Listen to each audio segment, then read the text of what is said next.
Olá, está começando o Revista TST. Aqui nós vamos te deixar por dentro de tudo que é notícia na Justiça do Trabalho. Veja o que preparamos para esta edição. Volta ao trabalho um ano após fim de afastamento é considerada abandono de emprego. Técnico não comprova dano em atendimento durante crise de epilepsia.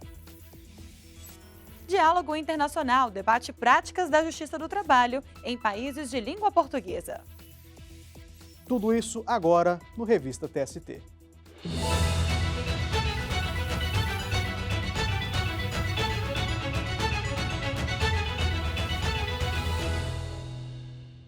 A viúva de um petroleiro morto em acidente aéreo vai receber R$ 200 mil de indenização. Para a seção 2 de dissídios individuais, o fato de a empregadora ter fornecido o transporte atraiu a responsabilidade pelo acidente. Vamos falar com a repórter Samantha Flor, que tem as informações desse caso para a gente. Oi, Samantha. Olá, Luana. O empregado estava em Macaé, município do interior do Rio de Janeiro, e foi chamado a se apresentar na capital fluminense, de onde embarcaria em um avião para uma plataforma de petróleo. Minutos depois de decolar, o avião se chocou contra o morro, na região do Pico da Pedra Bonita, matando todos que estavam a bordo, os tripulantes e 17 passageiros, inclusive o petroleiro. A viúva do trabalhador ajuizou reclamação trabalhista, pedindo a condenação solidária da empregadora pelo pagamento da indenização que seria devida pela empresa aérea. O Tribunal Regional do Trabalho da Primeira Região, no Rio de Janeiro, confirmou a sentença que responsabilizou a petroleira como empresa contratante pelo acidente. A conclusão foi baseada na teoria do risco, em que o dever de indenizar decorre da própria atividade profissional. Na interpretação do TRT, ao fornecer transporte aéreo aos empregados, a petroleira assumiu a função de transportadora, o que acarreta a responsabilidade por eventuais acidentes ou danos no percurso. Com isso, determinou o pagamento de pensão à viúva até que ela complete 70 anos de idade e indenização de R$ 200 mil. O regional também se embasou no Código Civil para justificar a decisão. Segundo o artigo 734, o transportador responde pelos danos causados, tanto aos passageiros quanto às bagagens. Já o artigo 735 diz que a responsabilidade contratual do transportador pelo acidente não é eliminada por culpa de terceiros. A empresa entrou com a ação rescisória no Tribunal Superior do Trabalho 2 anos depois da decisão regional ter se tornado definitiva. A empregadora argumentou que o TRT não havia considerado as hipóteses que excluiriam a responsabilidade objetiva, como caso fortuito, força maior e fato exclusivo de terceiro. Segundo a defesa, o laudo do Centro de Investigação e Prevenção de Acidentes Aeronáuticos, o CENIPA, concluiu que decisões inadequadas e excesso de autoconfiança dos pilotos teriam provocado o acidente com a aeronave. No TST, o caso foi analisado pela seção 2 de dissídios individuais. O relator, ministro Amaury Rodrigues, explicou que quando a empresa assume o papel de transportadora, não há necessidade de comprovar a culpa para caracterizar o dever de reparação pelos danos sofridos. O empregado foi vitimado pelo exercício do trabalho e a serviço da empresa. E também destacou, era da ré a responsabilidade pela escolha da empresa utilizada, tendo inclusive emitido os bilhetes aéreos. Então a responsabilidade objetiva aqui não é pelo exercício da função de risco, mas é a rigor de transportador, como disse o tribunal, a empresa, nesse caso, equiparou-se ao transportador. Para o ministro, também não foi indicado na ação rescisória nenhum fato que havia sido desconsiderado equivocadamente ao longo do processo. A decisão foi unânime. A petroleira entrou com um recurso extraordinário. Volto com vocês no estúdio. Tá certo, Samantha. Muito obrigada pelas informações. E agora uma dica para você que quer conhecer a trajetória profissional das ministras e dos ministros da Corte. Visite o canal youtube.com/TST. Clique na aba Biografia Ministros TST e assista aos vídeos. Depois do intervalo, volta ao trabalho um ano após fim de afastamento é considerada abandono de emprego. É daqui a pouco.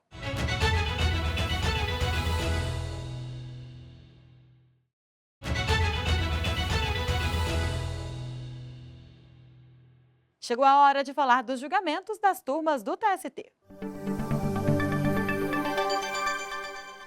A consolidação das leis do trabalho é clara. Abandono de emprego é motivo de justa causa para a rescisão do contrato de trabalho pelo empregador. E um caso envolvendo esse tema chegou à quarta turma. O colegiado restabeleceu sentença que validou a demissão aplicada pela Companhia de Saneamento de Minas Gerais, a Copasa, a um empregado por abandono de emprego. É que o industriário só retornou ao trabalho mais de um ano após o cancelamento da aposentadoria por incapacidade permanente e, nesse período, não procurou a empresa para voltar ao serviço nem justificou a ausência. O trabalhador foi contratado pela Companhia de Saneamento de Minas Gerais, a Copasa, na década de 1990. A aposentadoria por incapacidade permanente veio em 2001, em razão do histórico de surto psicótico e esquizofrenia. Em abril de 2018, uma perícia médica do INSS constatou não haver mais a incapacidade de trabalho e encerrou a aposentadoria do industriário. Mas ele só retornou à empresa mais de um ano depois, quando foi comunicado da dispensa por justa causa por abandono de emprego. No mesmo ano, ele entrou na justiça pedindo para ser reintegrado. Alegou que não foi chamado para voltar ao serviço depois do encerramento da aposentadoria. A aposentadoria por incapacidade permanente é concedida pela Previdência Social durante o período em que o segurado não tiver condições de exercer a atividade e não puder ser reabilitado em outra profissão. A perícia médica é feita pelo próprio Instituto e o segurado é reavaliado a cada 2 anos. A Copasa afirmou que só teve ciência do fim do benefício por meio de familiares do trabalhador em junho de 2019, mesma época em que a empresa enviou o comunicado da justa causa. Ao avaliar o caso, o Tribunal Regional do Trabalho da Terceira Região em Minas Gerais reverteu a decisão de primeiro grau que havia negado o pedido do industriário e determinou a reintegração ao emprego. Para o TRT, o procedimento adotado pela Copasa não atendeu à formalidade de convocação necessária para o trabalhador retornar ao serviço, o que poderia levar à posterior comprovação de intenção de abandonar o emprego. Segundo o relator do recurso da Copasa na quarta turma, o ministro Alexandre Ramos, não há indício nos autos de que o empregado não tivesse consciência e certeza dos próprios atos, uma vez que sacava o benefício e movimentava a conta bancária de forma habitual. O ministro destacou ainda fundamento da decisão de primeiro grau de que não há qualquer determinação legal para que a empresa convoque o profissional ao trabalho após o fim da aposentadoria por incapacidade permanente e que o retorno é de inteira responsabilidade do empregado. Por fim, o ministro explicou que, de acordo com a jurisprudência do TST, o abandono de emprego é presumido se o trabalhador não retornar ao serviço em até 30 dias após o término do benefício previdenciário, nem justificar o motivo de não o fazer, previsto na súmula 32 do tribunal. A decisão foi unânime e não cabe mais recurso. No Distrito Federal, um técnico de laboratório sofreu uma crise de epilepsia no local de trabalho. Segundo ele, o atendimento que recebeu durante o socorro não foi adequado. O trabalhador entrou com ação na Justiça do Trabalho solicitando reparação por danos morais, mas não teve o pedido atendido. Segundo decisão da 8ª turma do TST, ele não conseguiu comprovar o dano sofrido. A ação trabalhista foi contra a faculdade particular onde o técnico de laboratório trabalhava, no Distrito Federal. Ele alegou no processo que sofreu danos de ordem moral e abalo psicológico. O empregado contou que durante uma crise de epilepsia, os brigadistas da instituição usaram ataduras para amarrá-lo e permitiram que os alunos interferissem no atendimento. Para fazerem a contenção, os estudantes teriam aplicado um golpe de estrangulamento. Em defesa, a faculdade justificou que a assistência ao rapaz foi feita de forma correta. Além disso, a empresa enfatizou que o profissional não anexou aos autos nenhum laudo médico que comprovasse as supostas lesões. O Tribunal Regional do Trabalho da 10ª Região, que abrange Distrito Federal e Tocantins, seguiu o entendimento de primeiro grau de que não havia prova de que, durante a prestação de socorro, o trabalhador tenha recebido um golpe mata-leão. Segundo o TRT, apesar da imobilização dos braços e pernas, o ato não caracteriza dano moral. Para o regional, também não houve comprovação de ferimentos decorrentes do atendimento. Da decisão, o técnico recorreu ao Tribunal Superior do Trabalho. A 8ª turma analisou o caso. O relator desembargador convocado Eduardo Pugliese concordou com a tese de que não há nos autos registros que comprovem dano e justifiquem a indenização. O funcionário teve um atendimento numa situação de crise epiléptica, teve que ser imobilizado, e alegou que nessa imobilização ele teria sofrido danos físicos e danos morais. E ficou constatado na prova dos autos que o atendimento foi feito rigorosamente na forma que deveria ter sido feito. Como consignado pela Corte Regional, o que se buscou foi evitar que o reclamante se machucasse com objetos ou superfícies ao seu redor e permitisse o atendimento, inexistindo nos autos comprovação de machucados decorrentes dessa imobilização. O recurso do trabalhador foi negado por unanimidade. Ainda cabe recurso da decisão. E fechando o nosso giro, uma ótica de Campinas, São Paulo, foi condenada a indenizar uma auxiliar trans por restrição de uso do banheiro feminino.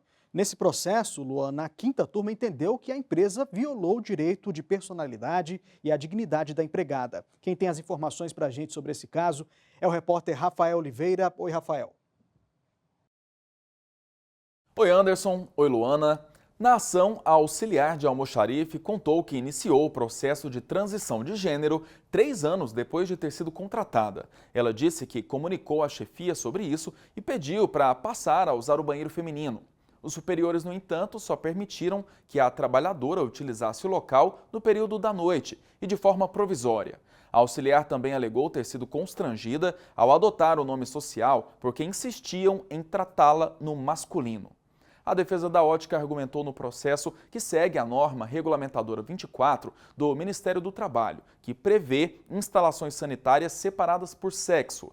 Quanto ao nome social, justificou que a alteração do crachá só seria autorizada após a realização da cirurgia de redesignação sexual e ação judicial para alteração do registro civil. O Tribunal Regional do Trabalho da 15ª Região em Campinas, São Paulo, seguiu o entendimento de primeiro grau e negou o pedido de indenização. O TRT considerou correta a conduta da empregadora no sentido de aguardar a finalização dos processos de redesignação sexual e alteração oficial do nome para que a profissional pudesse usar o banheiro de acordo com a identidade de gênero. A empregada recorreu, então, ao Tribunal Superior do Trabalho. O recurso foi analisado pela quinta turma sob a relatoria do ministro Douglas Alencar. No voto, o ministro divergiu do posicionamento do regional. Para ele, a empresa não pode deixar de tomar medidas para promover um meio ambiente de trabalho seguro e saudável, também do ponto de vista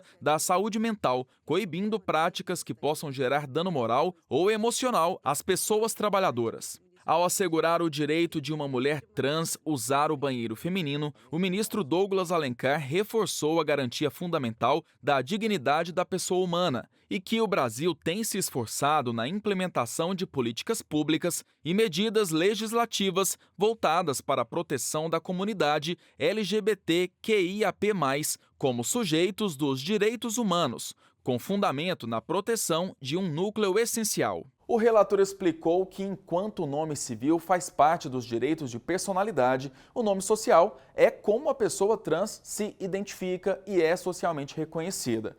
Nesse sentido, a ótica poderia e deveria ter evitado situações constrangedoras ou vexatórias à profissional diante de colegas. Nesse contexto, a utilização do nome social era medida necessária para a concretização do direito de personalidade sem causar qualquer prejuízo para a empregadora.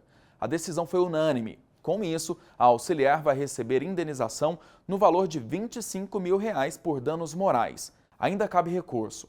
Anderson, Luana, volto com vocês. Muito obrigada, Rafael, e bom trabalho para você. Logo após o intervalo, Diálogo Internacional debate práticas da Justiça do Trabalho em países de língua portuguesa. A gente volta já.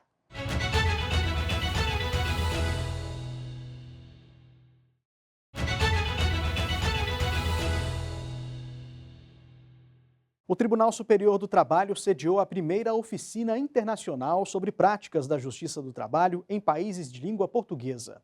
O encontro possibilitou a troca de experiências e fortaleceu laços entre os países. Vamos ver.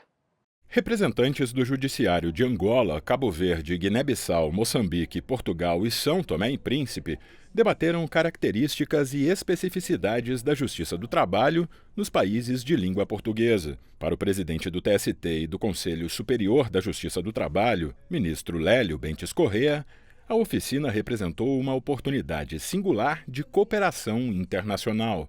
Essa é uma oportunidade histórica em que reunimos 7 países da comunidade de língua portuguesa para o intercâmbio de suas experiências, para o debate e comparação de suas legislações, da atuação dos respectivos poderes judiciários e também de ancoragem desses conhecimentos no contexto internacional com a participação da Organização Internacional do Trabalho. O vice-presidente do TST e do CSJT, ministro Aloísio Corrêa da Veiga, reforçou que o intercâmbio fortalece o compromisso com a língua comum, com a democracia e com a justiça social.